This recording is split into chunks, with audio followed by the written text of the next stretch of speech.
This is video 2 for lesson 7-4. We are at the bottom of page 482, and we are going to look at corollary 7-4-3, 2 transversal proportionality. Let's see what that means. First, let's look at the fact that we have 3 lines here that are actually parallel lines, and you can see that we have 2 transversals crossing them. So let's read about it. If 3 or more parallel lines intersect 2 transversals, that's exactly what we've got, then they divide the transversals proportionally. This is similar to what we were just learning in the triangle proportionality theorem, except we're not dealing with a triangle now. We're dealing with segments that are created by 3 or more parallel lines crossed by 2 transversals. So what this is saying is that AC has the same relationship with CE that BD has with DF. So it's creating proportional segments. So let's go look at example 3 where we're going to do some application with that. I'm trying not to let my phone fall off. Okay, this is example 3 at the top of page 483. An artist used perspective to draw guidelines to help her sketch a row of parallel trees. I'll let y'all see the diagram and I'll keep reading. She then checked the drawing by measuring the distances between the trees. What is LN? So we are looking at LN. Trying to see if my lights are on. I came to a different room and now it's still not perfect. So I'm going to see if I can fix that. But this is, actually that's not LN, that's LM.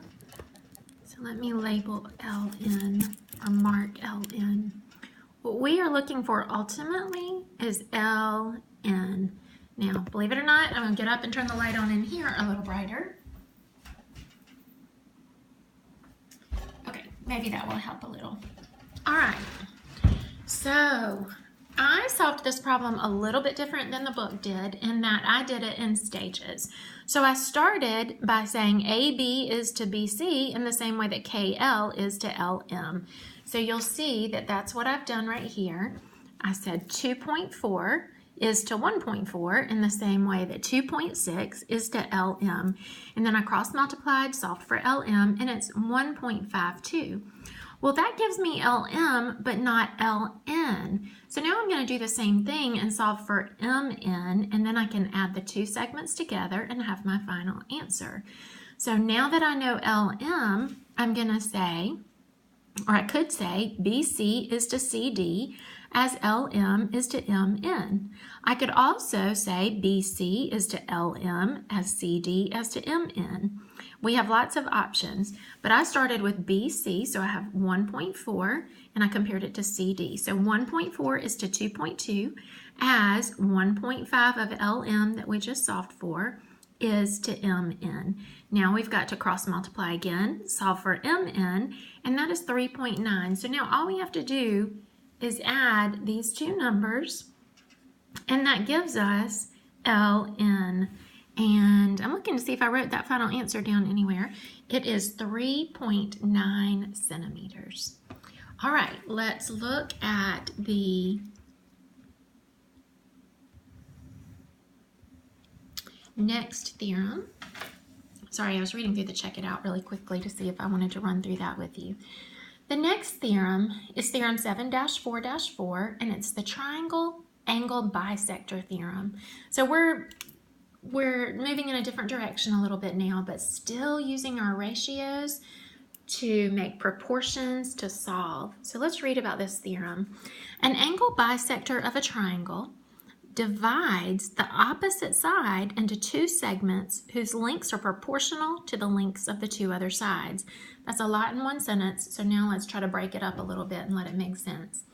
An angle bisector of a triangle. We can see that AD is an angle bisector because it cuts angle A into 2 equal parts. An angle bisector of a triangle divides the opposite side into 2 segments. Let's stop there. Here are 2 segments. And these 2 segments' lengths, so the length of BD and the length of DC, are proportional to the lengths of the 2 other sides. So the relationship of BD to BA is the same as the relationship of DC to CA. We also could say that the relationship of BD to DC is the same as BA to AC, as long as we're consistent in how we set up our proportions. So we're going to use that to do some solving. This will be something that you need to understand for your test and to remember what's proportional in here, that the bisector creates two segments on the opposite side that are proportional to the two sides of the triangle. Okay, let's look at the next example. This is example 4, using the triangle angle bisector theorem. They want us to find RV and VT in this diagram. RV, this segment right here, and VT, this segment right here. So the first thing we need to notice is that this is in fact an angle bisector because it bisected S, remember bisect, cut in half, into two equal parts. And then it's going to create two segments on the opposite side that are proportional to the two other sides of the triangle. So we need to solve for X so that we can tell what RV is and what VT is. So I started by saying VT is to ST, you can see that right here, as RV, right here, is to SR, which is right there. So now I just need to put in my numbers and variables. So for VT, 2x plus 1. So 2x plus 1 is to 14, which is right there, as x plus 2 is to 10. Now I'm going to cross multiply. Remember, I need to distribute that 10 to all of that, and I need to distribute that 14 to all of that when I multiply. So I'm going to have 20x plus 10 equals 14x plus 28. I'm going to do some simple algebra. I'm going to find out that x equals 3, and then I'm going to plug it in. So x, or 3 plus 2 equals 5, and 2 times x, or 3, is 6 plus 1 equals 7, and that was a really easy application of that theorem. Let's look at one more. This is the check it out. Find AC and DC in this diagram. So we're looking for AC, this side, and DC, this bottom segment. So we have our triangle. We have an angle bisector bisecting angle A into two equal parts. And then, of course, that creates two segments on the far side of the triangle that are proportional to the other two sides of the triangle. So I'm just simply going to set up a proportion. I'm going to say BD is to DC as AB is to AC, and you can see that that's what I have written. BD is to DC as AB is to AC. Now I just want you to notice really quickly, actually let's put our numbers in first and then look at that. So I'm going to put in my numbers. 4.5 is to y over 2, remember that's what this side was, as 8 is to y minus 2. Now let's look. Remember, we also could have set this up by saying BD is to AB in the same way that DC is to AC. And we still, just like up here, we still would have ended up cross multiplying AB and DC, AB and DC, and then the other way, BD and AC, BD and AC. So as long as we are being consistent in how we set our proportions up, remember that we have options. But coming back, we've got some serious algebra here to solve. So we're going to say 4.5 times y minus 2.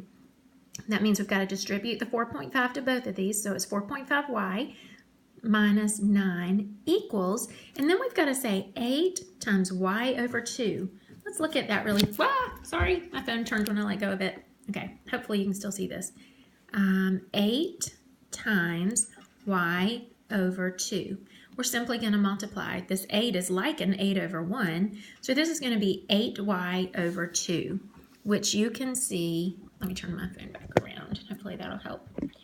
8y over 2, which is going to reduce to 4y. So rewriting this up here, we're going to have 4.5y minus 9 equals 4y. We're going to subtract 4y from both sides and add 9 to both sides. So now we have 0.5y equals 9 and y equals 18. So now we've got our y, we simply need to plug it back in. That's going to be easy here. If y is 18, 18 divided by 2 is 9. And 18 here, 18 minus 2 is 16. All right, flipping the page, that's actually it. That is the end of that lesson, and you should be equipped for 7-4. All right, hope y'all have a good weekend.